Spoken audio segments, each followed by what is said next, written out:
پاکستان کی عوام کو یہ پتا ہے کہ جب جب ریاست پاکستان کے وجود کو خطرہ پہنچا، جب جب ریاست کے اندر دہشت گردی ہو، چاہے وہ 9/11 کے بعد ایک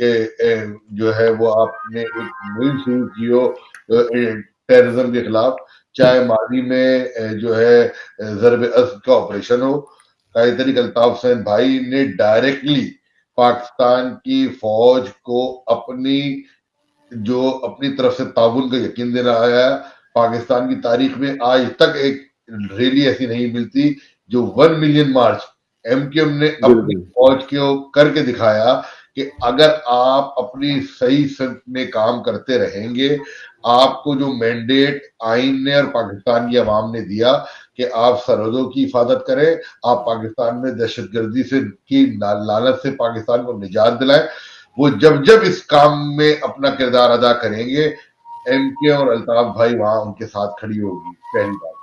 اس میں چاہے وہ طالبانائزیشن کا معاملہ ہو، جو ماضی میں الطاف بھائی نے طالبانائزیشن کی بات کی، تو آج کر رہی نا ریاست ان طالبان کے روپ میں یا طالبان کے حلیے میں اس سوچ کو لے کے آپ کے میری شہری علاقوں میں ایک مخصوص علاقے سے کے رہنے والے لوگ آج ان کے انخلا کا منصوبہ بنایا نا پاکستان کی ریاست نے۔ الطاف بھائی تو یہ ہمیشہ کہہ رہے تھے، تو صاحب اس کو اس بات سے نتھی کرنا کہ آپ کسی کی پالیسی سے اختلاف کریں،